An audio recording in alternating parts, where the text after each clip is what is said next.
Time 3:30. Date 16th of June 2013. I'm now about to interview Dr. Mitani concerning Mr. Avery's case.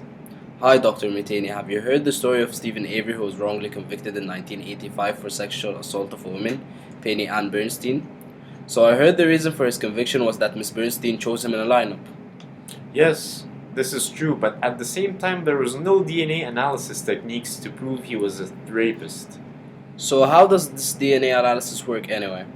Well, it's a process called gel electrophoresis.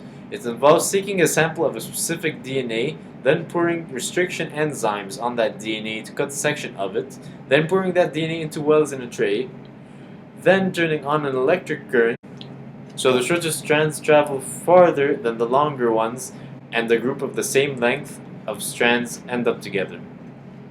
That seems good. So then to actually see this, they place a nylon membrane on top of the DNA and add probes to it, finally putting X-ray film on top and then developing it.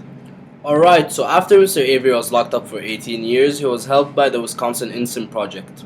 They had a court order for 13 hairs recovered from Bernstein to be tested, so what did they do with those exact results? Well, there's also something called polymerase chain reaction, or PCR, that amplifies the DNA so it can be seen better, at the same time making billions of copies. Whoa! Billions of copies. That's a lot. And what is done with those copies? So it goes through another process called short tandem repeats, or STR, which analyzes specific patterns in the DNA. So I heard of this program called CODIS. What is that all about? Well, in 1994, the FBI created a program called CODIS, so they could efficiently match previously convicted criminals to new crimes. The way it works is to match criminal DNA patterns with samples collected in the past. Today, Mr. El-Masri, it's very successful in helping investigators crack cases like the September 2000 case of Carol Shields. I assume you've heard of that. Yes, I've heard of that. But you know, doctor, there are still risks involved like the FBI framing previously convicted criminals. And what about privacy?